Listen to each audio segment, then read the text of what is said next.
Okay. Well, good morning. And good morning, Deborah.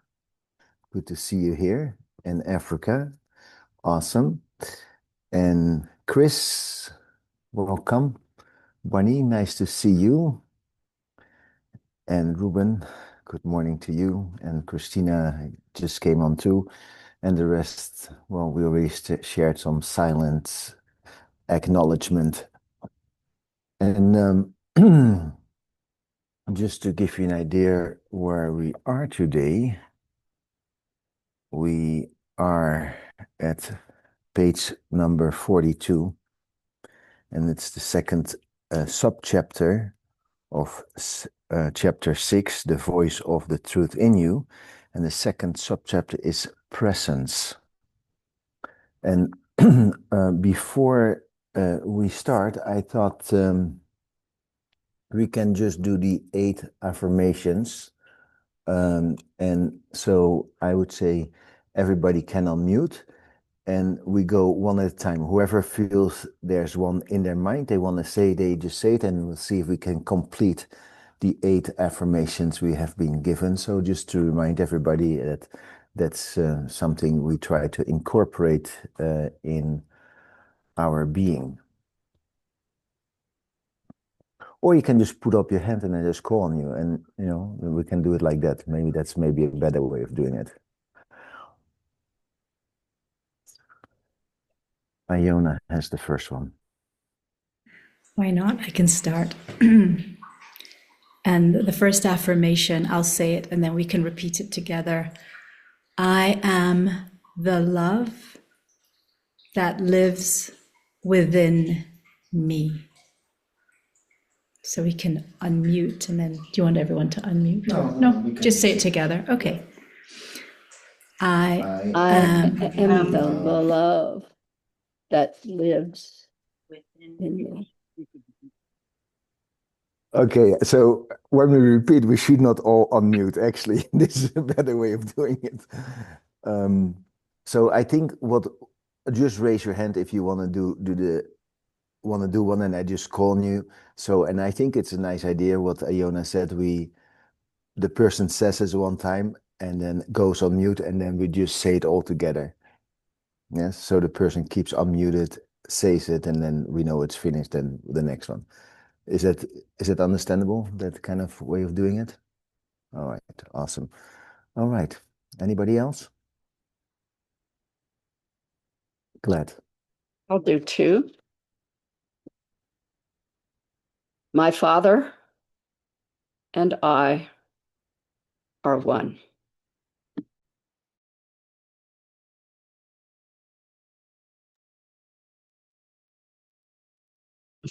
Okay, when you repeat the second time, you can keep being unmuted, then we know it's finished, but then we all go together. All right, anybody else? Mark or Dominique? Mark or Dominique, you need to unmute and you can go. I am love and nothing but love.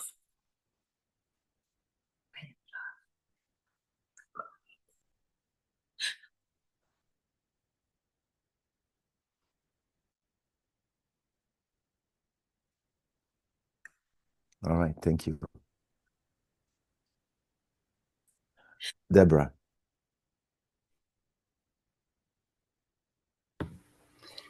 I am the salt of the earth and the light of the world.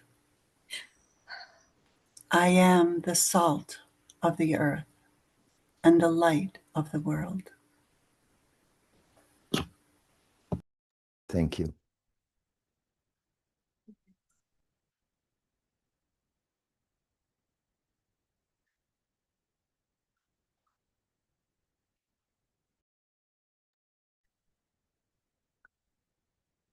My being is at peace always. My being is at peace always.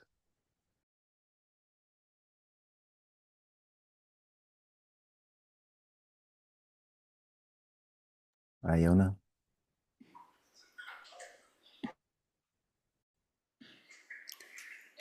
Holiness is my only reality. Holiness is my only reality.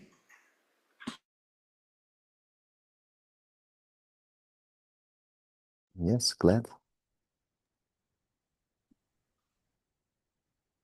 Bliss goes with me wherever I go. Bliss goes with me wherever I go. Thank you, glad.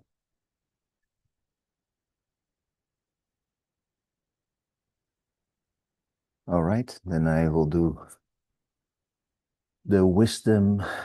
I am the wisdom of heaven made human. I am the wisdom of heaven made human. All right, that were all 8, correct? Yeah, I didn't look at the paper, but that's the... All right, so these affirmations are so beautiful and powerful. And it's interesting to see that some of them I can feel more than others. Certain ones I'm just more, I know that that is true. I can feel that. I can experience it like that. And other ones, they are not as, yeah, they're not at that same level. So that's kind of an interesting thing. I expect that slowly will sink in more. And welcome, Suzanne. Just to give you an idea, Suzanne, we are at page 42 in chapter 6, and the second subchapter is called Presence. Thank you. Lovely to be here. And I don't know, did iPad 4, is it, I don't know who that is, but maybe that was there already.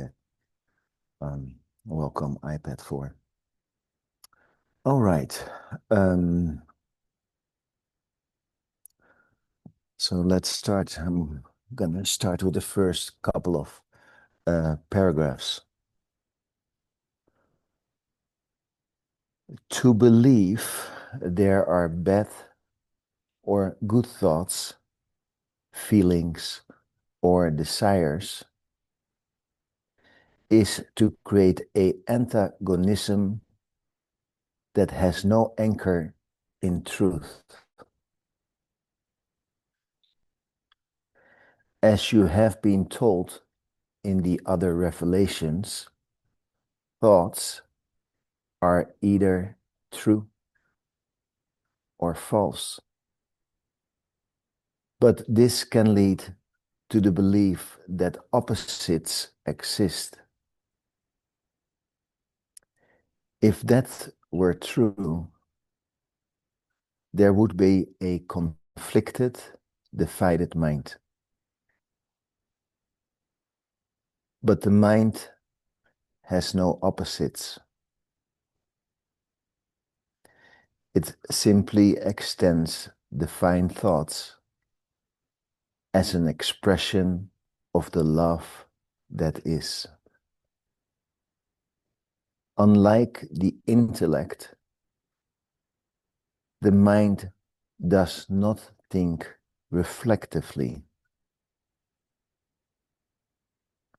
By remaining in that state, you recognize thoughts, desires, and emotions as expressions of your present humanity. Observe them, embrace them, and unite them to your consciousness, to what you truly are.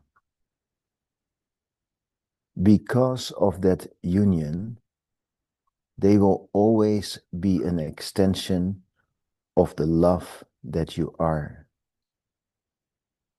The language they use may be different from each other. Nevertheless, love will be their source because they are united to the holiness you are. And let's see, Deborah, do you have the book?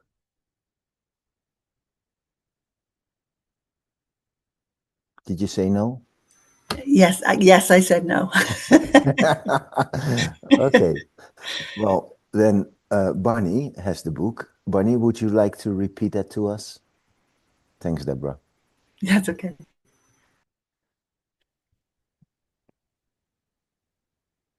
As a precursor, last week when I was here, I shared my falling in love with the planet. And this is the Earth with all the continents. And I ordered them online and they come 5 to a bag, and I've been giving them away. I just wanted to share that. It was really powerful for me. So thanks again. So, It's awesome. presence. To believe there are bad or good thoughts, feelings, or desires is to create an antagonism that has no anchor in truth. As you have been told in the other revelations, thoughts are either true or false. But this can lead to the belief that opposites exist. If that were true, there would be a conflicted, divided mind. But the mind has no opposites. It simply extends divine thought as an expression of the love that is. Unlike the intellect, the mind does not think reflectively. By remaining in that state, you recognize thoughts, desires, and emotions as expressions of your present humanity. Observe them, embrace them, and unite them to your consciousness, to what you truly are. Because of that union, they will always be an extension of the love that you are. The language they use may be different from each other. Nevertheless, love will be their source because they are united to the holiness you are. How sweet it is. Thank you. Yes, isn't it beautiful? So we don't need to judge our feelings, our emotions, our desires, our thoughts. Yes. But what we do with them, we unite them, yes, with the love that we are. We unite them to our consciousness, yes, to the truth. Frank. Bonnie started something here. I don't know how far back, I just had this internal vision, if you will, of the entirety of the earth and found this little glass globe. And yesterday I took it outside in the morning and held it up and just did a 360, watching the light come into it and play across the continents. And the spark of life is how it felt as I was watching this move through this thing we call Earth, suspended within this glass globe. And then as I got around to the finality of it, where the sun was coming up and the sun was just coming directly through this globe, the rays just exploded out of it. So I believe I have myself a morning ritual now. Thank you. It's interesting how things are in alignment, and what needs to come up will come up. Yes, it's interesting. They all do something with our meditation in that respect. Any other thoughts, Iona? Thank you.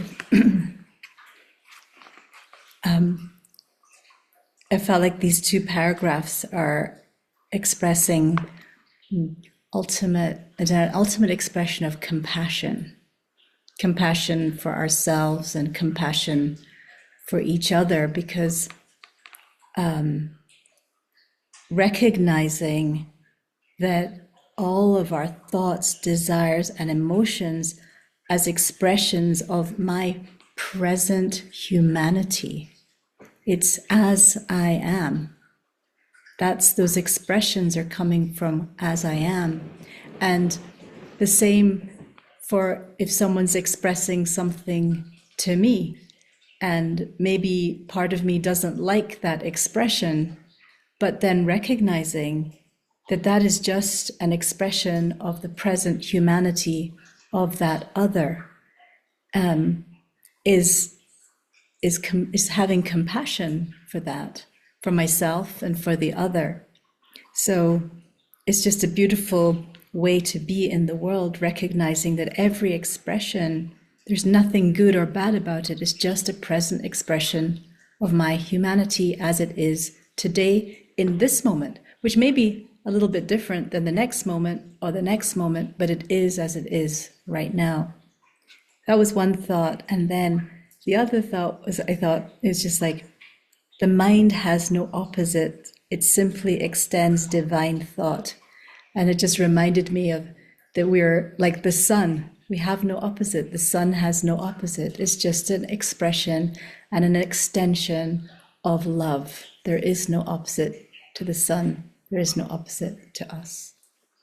That was it. Thank you, Iona. This is the beauty. And by the way, Joan, you know where we are? Okay, good. So Joan is the iPad 4. Huh? This is the beauty that when we read things together, we get these different insights in what people experience from these two paragraphs. Yes, and some of these may be similar and some may be different. And you can see how enriching that is, this idea that we bring up the different elements that our being is attuned to in that moment. Yes, it's very powerful because that gives us a wider perspective. And we may not always agree, as Dr. People say, but it does give another perspective how things can be looked at. Yes. Awesome. Chris.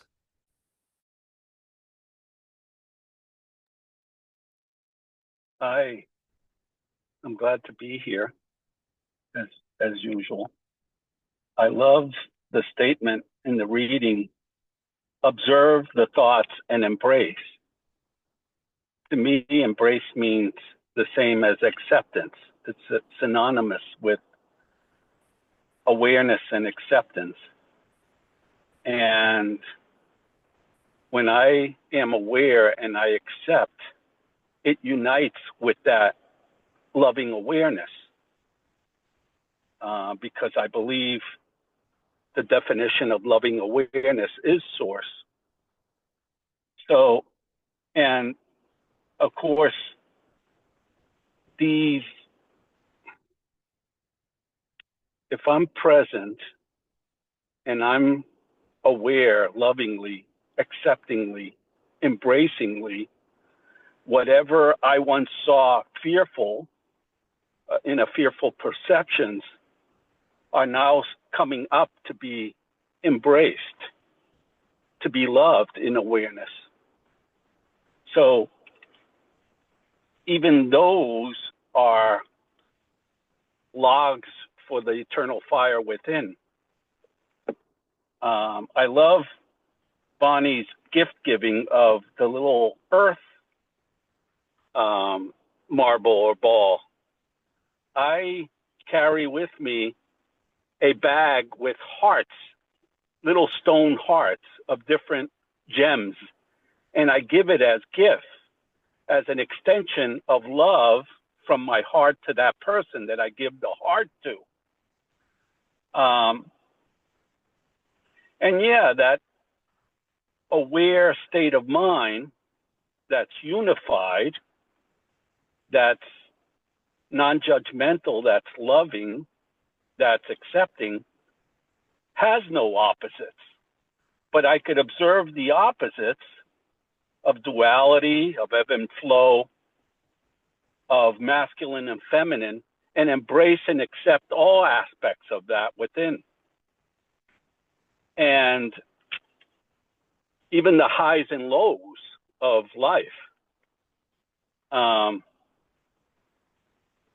And yeah, these words are very beautiful, but it contains the high vibration of the scribe, and it really points to the beauty within ourselves, the inward experience, and that's what extends outward. The world I see is an extension of my loving state of mind. And I appreciate Frank's clear globe. With Christmas around the corner, it reminds me of a snow globe.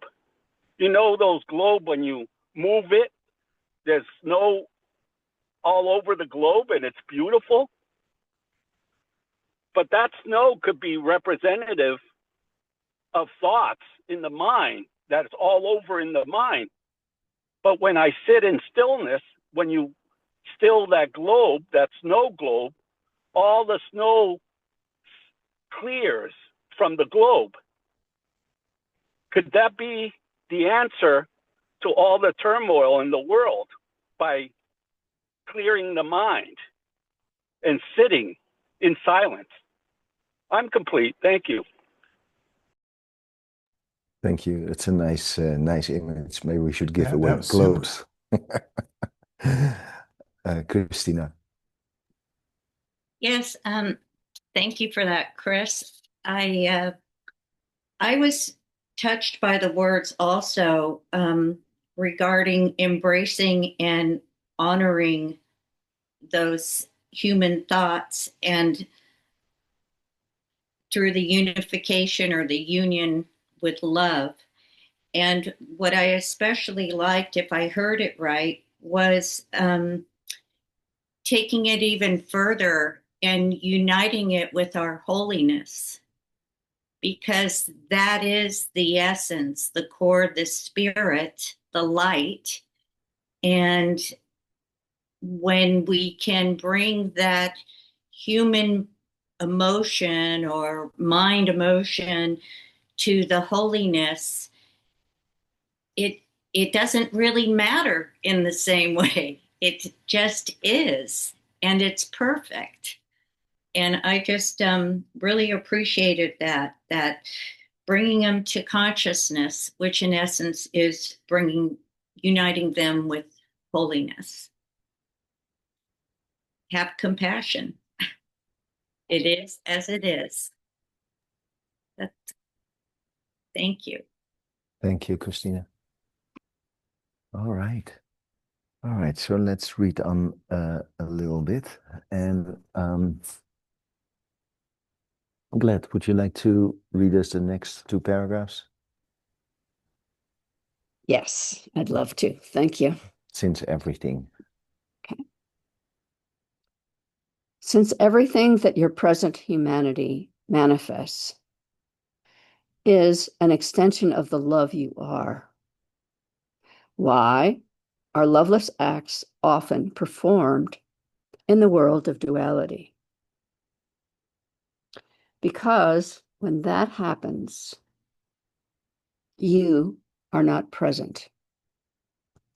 The expression present humanity means a state of consciousness where you realize that you are in every moment, in every now.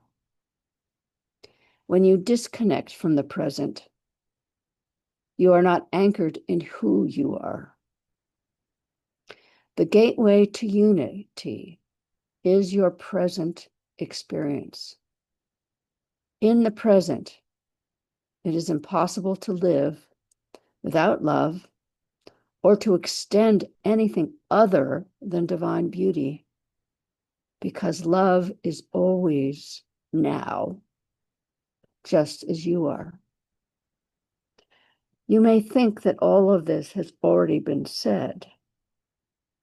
However, I am not speaking of living in the now to be at peace, but to live in the truth of who you are must understand that you are an eternal creation. Is that, do I have another one? Keep going? Okay. Yes, just Right. finish that paragraph. Right. Rather than seeing yourself as a completed creature in the sense that the thinking mind understands it, you must realize that you are new in every moment. Therefore, the fundamental question is never what I am, but rather what I am being now. Awesome. Fantastic. That's great. Yeah. That's great. What am I being now? Okay, let's hear this one more time. Iona, maybe you can reread it one more time for us.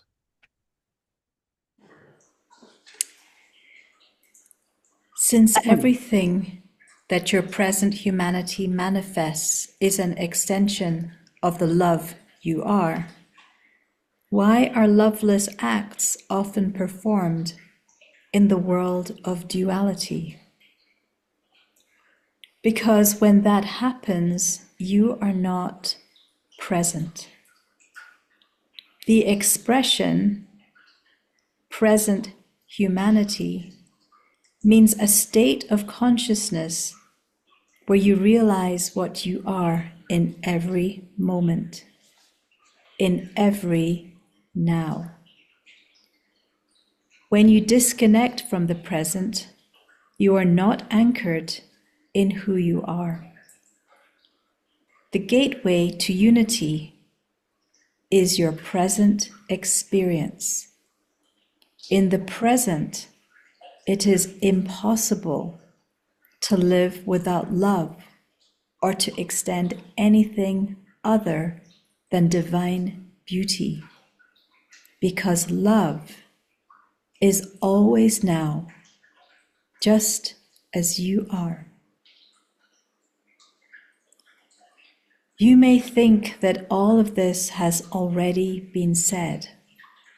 However, I am not speaking of living in the now to be at peace, but that to live in the truth of who you are, you must understand that you are an eternal creation. Rather than seeing yourself as a completed creature in the sense that the thinking mind understands it, you must realize that you are new in every moment. Therefore, the fundamental question is never what I am, but rather what I am being now.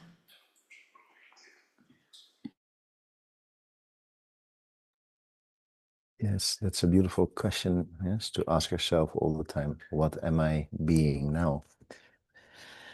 And I really, really love this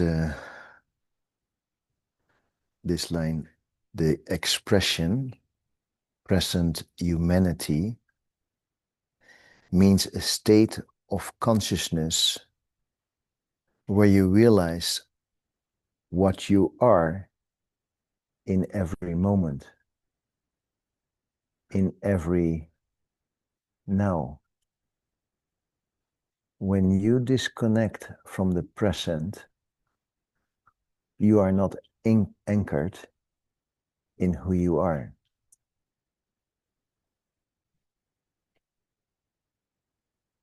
So this idea, therefore, the fundamental question is never what I am, but rather what I am being now. Yes. So to remember that, you need to remember the truth, yes? You can see how logical it is.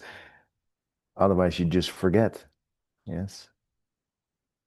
And then, of course, the expression can be different, yes? Because you don't remember what you're being now. You forget, you fall asleep for a moment.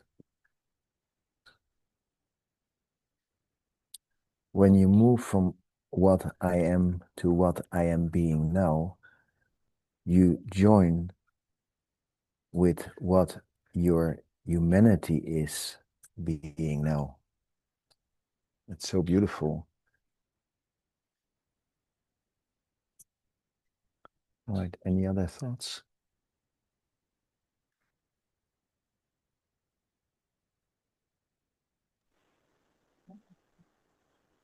I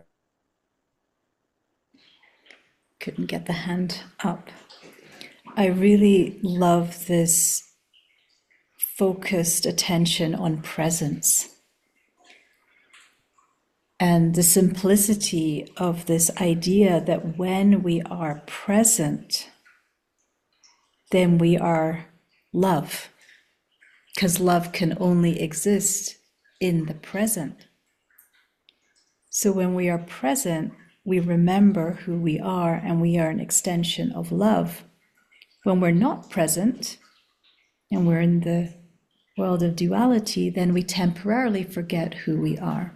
And we know that feeling of not being in the love of who we are. We become very sensitive to it, and our desires to go back to that presence, to that love.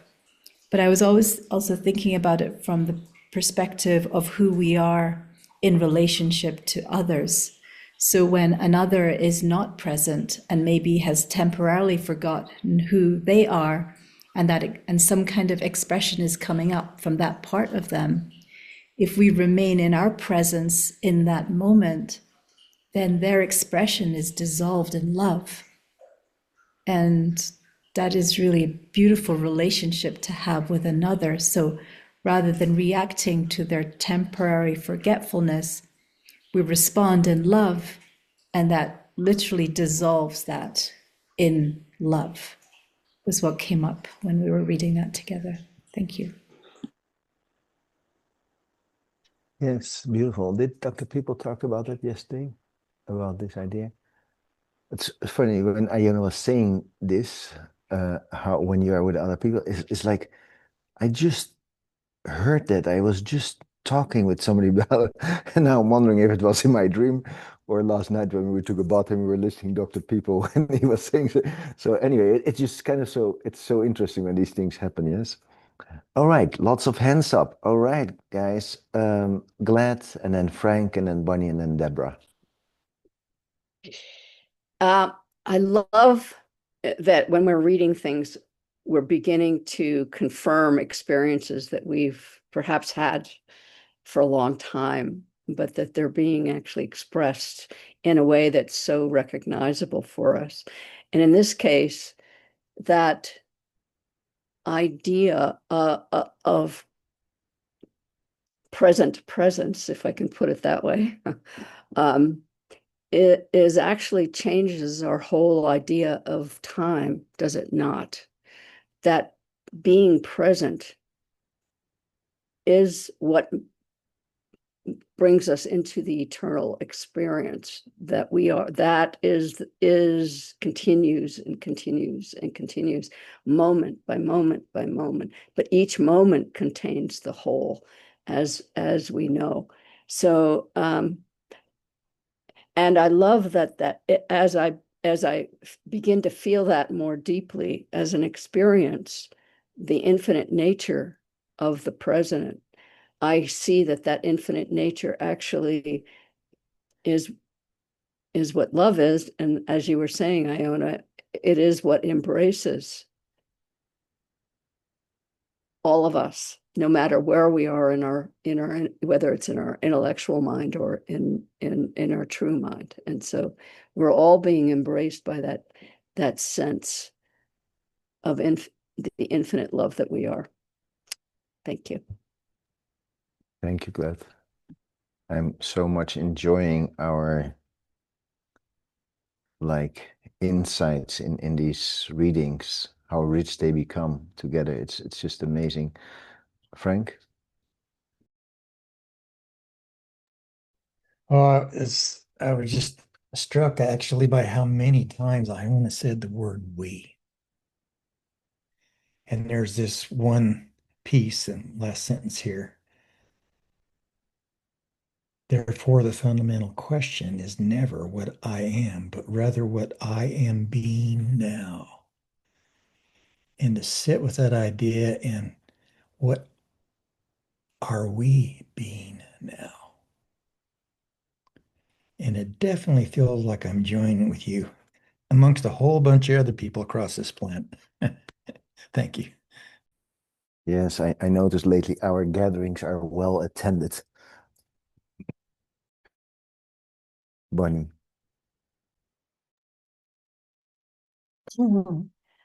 I I recently heard or read a tip that shouldn't have felt new, but perhaps I was really ready for it. But to keep me present when I become aware of a thought, a mind thought, that has nothing to do with who I really am or the love that I am, but I am aware of it. It's like the ego mind wanting to talk about insurance or frighten me in some way. And the tip was saying to that thought, I hear you. I'll check in with you later. And that may sound really simplified, but for me, I cannot believe how I'll never have the thought again all day long or something. But just, I hear you. I'll check in with you later. And then I tell myself, I am ease. I am present. I am love, and it's gone. It may sound such a simple thing, but for me, it's been extraordinary. Anyway, thanks. Yes, I mean this is the beauty. Yes, when things come up, depending on the level of identification, we actually embrace that. Yes, because that thought is lost. Yes, is fearful hanging around in the ether, and we bring it in and we absorb it in love. And then it says, oh, I'm so happy to be with the mother. I don't need to be worried about my insurance because the mother's going to take care of it. Boom, gone. Yes, and that's interesting because as Hoxton says, don't try to see the ego as your opposition. Yes, we are actually transforming the ego into the self. Yes, everything what was loose and hanging here and hanging there and living in fear, we all bring it together. Yes, we put it back together in the right way that everybody feels part of the whole and nothing needs to feel being lost. Yes, and then we transform that part. There are all these things that we have lost, that we're losing energy over, and we bring it back inside and unify it. So I think it's a beautiful example, Bonnie. Deborah.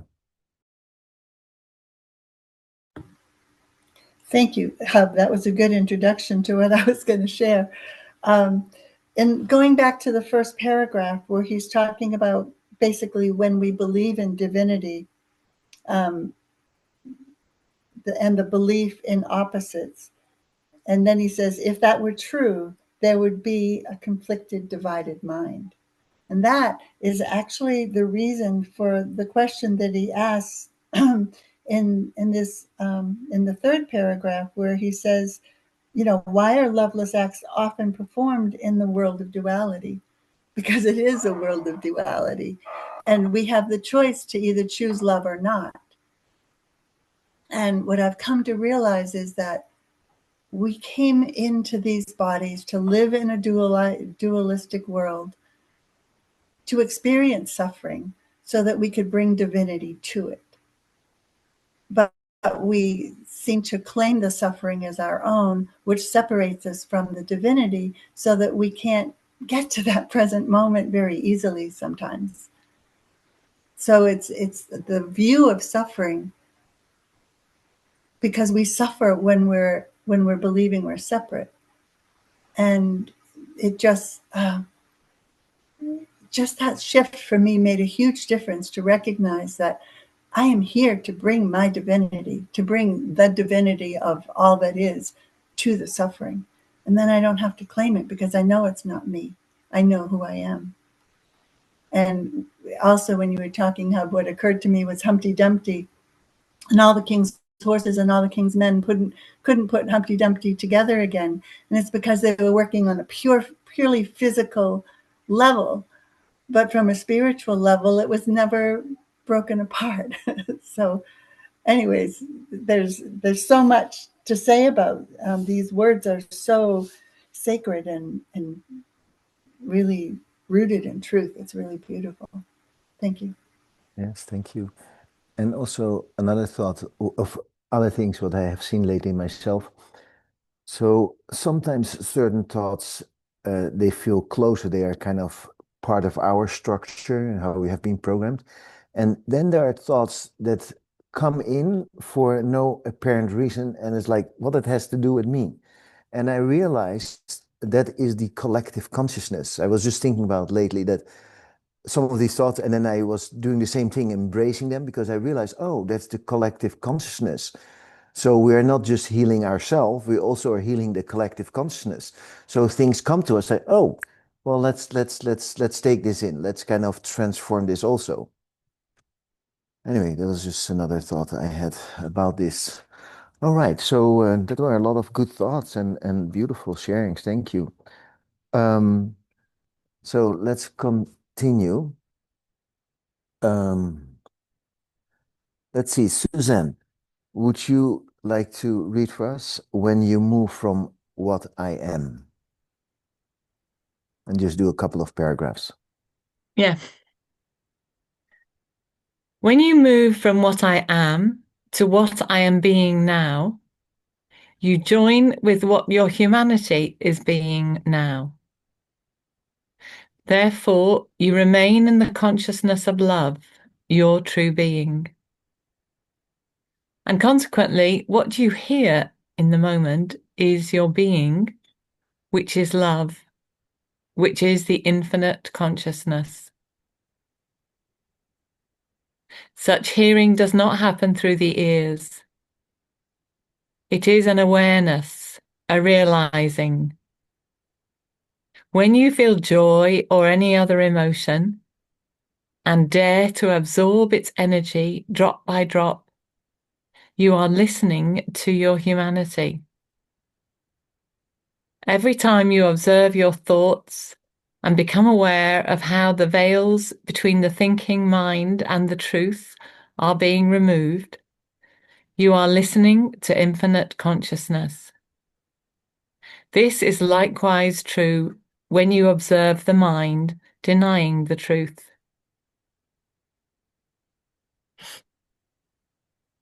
Yes, I think we're going to do one more. It seems like that finished kind of the thought. Okay?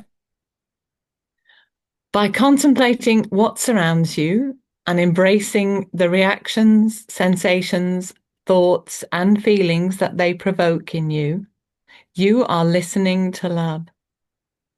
Isn't listening to you listening to love? And what else is love but the source of creation? Awesome. Yes, that is so beautiful.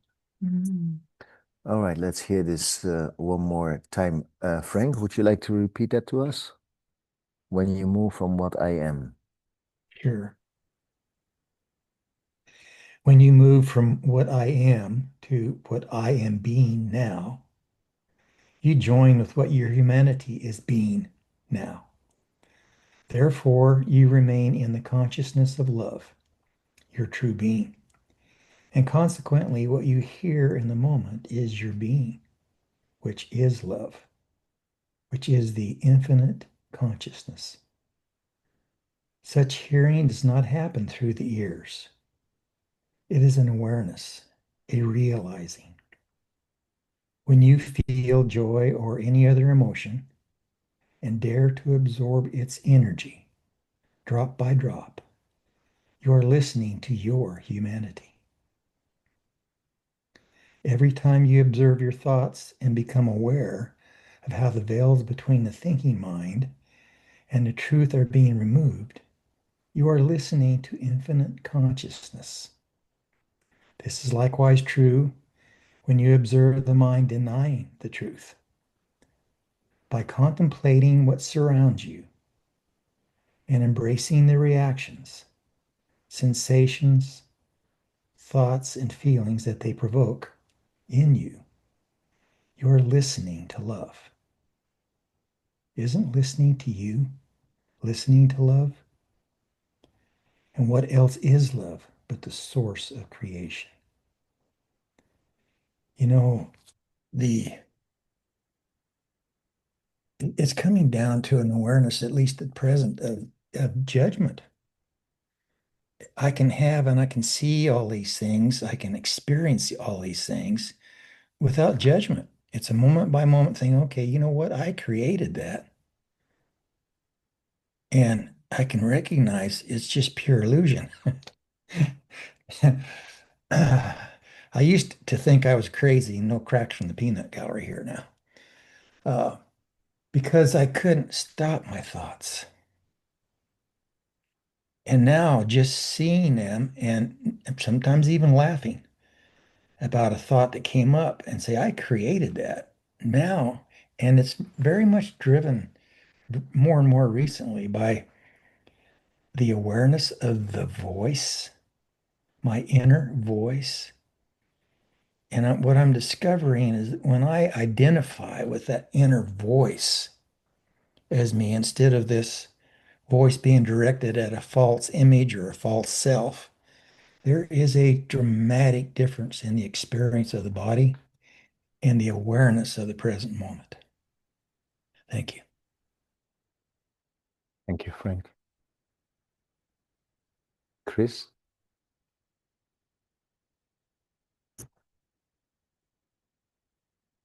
Yeah, we'll give you a moment. I know with your car and then the phone, you have a lot of buttons. At least the buttons aren't pushing my buttons. Um, I really appreciate being here and the wisdom, deep wisdom that I'm hearing. My goodness. Um, I love what it says about hearing. And to me, hearing is done in inner silence, inner stillness of the peace of God.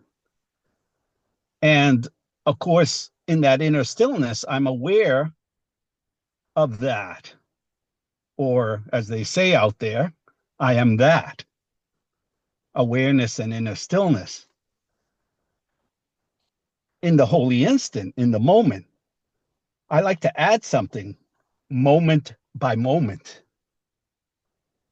So, how do I cultivate moment by moment awareness? And I think the most powerful teaching on that comes from Siddhartha Gautama Buddha 2,600 years ago, where he teaches self observation or awareness through the breath and awareness of the reactions, sensations, and how to embrace that in awareness, because that's the little buggers, reactions and sensations. So when I'm practicing mindfulness or being aware in inner silence of what's arising in the silence, I have the opportunity to allow that to be as it is, to embrace it, to accept it. So there is a level of mind training, mental discipline, taming and training the mind, etc., etc., etc. And I love what Judith Scotch says about Christ consciousness.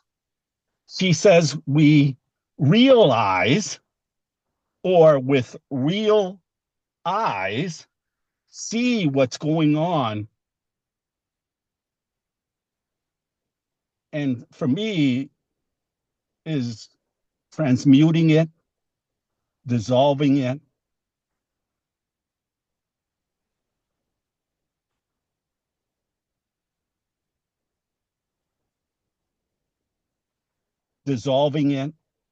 eradicating it, vanishing it, etc., etc., etc. I'm complete. I'm into etc., as you may well see. Well, there was a beautiful pause when you use your last two words, and I thought it was actually a very good introduction of what was happening. And then, of course, you continue a little bit. Bunny. I'll be brief. What just hit me with so much love and the compassion that Glad was talking about isn't listening to you, listening to love. Oh my God, of course. Ah, thank you. Yes, it's beautiful. When we were at the Refuge of Love, Sebastian was really taking us in. And I was thinking about that. That is really what it is. Yes, we are taking in, we are allowing every aspect of the other person to enter their humanity, their divinity, their everything. And that is actually communion. Yes, we start to commune with that in its totality with us by realizing that we are united, heaven and earth and all its expressions. All right, my friends, we like to do because I know we went a little bit over time, but we are going to be out of time right now. So I thought we are going to do it around the earth because I was thinking a minute, well, what should I kind of bring to the table for us to kind of bring some love to? And there was nothing really coming in, and I said to myself, well, something will come up during the time that we are together. And then the first thing that came up was the planet. So I think we're going to do it around that. So let's close our eyes together and for a moment actually take in consciously a deep breath. Inhaling the love of God, exhaling life.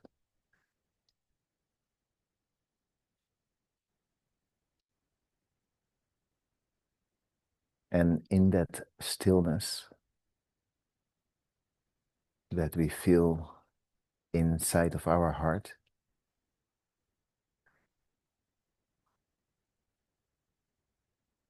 we bring forth the whole planet.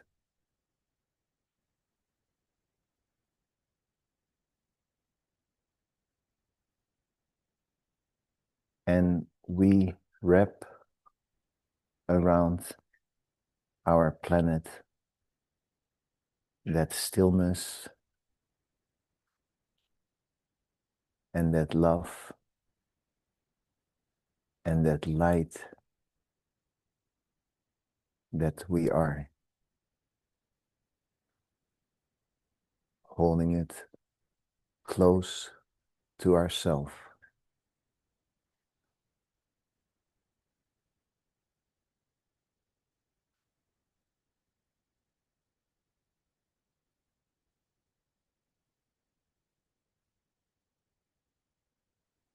Feeling the love exchange between our heart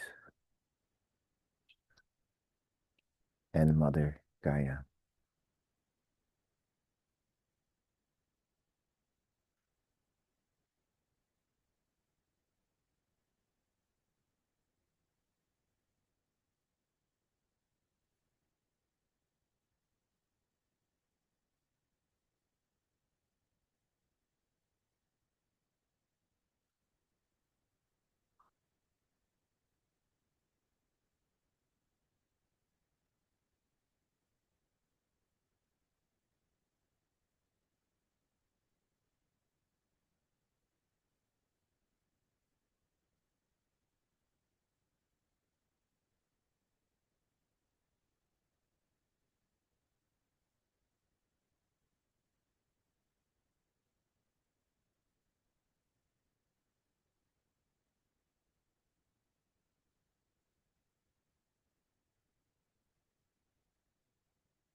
All right, my friends. Thank you.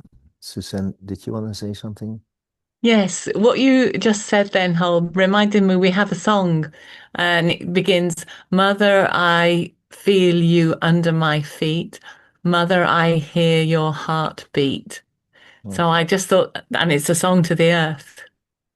So we can Nice. take this kind of hearing and put it in our feet next time we walk the earth. Thank you. Thank you. Thank you all for being here, spending this time together. It was wonderful as always. We'll see you again on Monday. Bye, everybody. Super.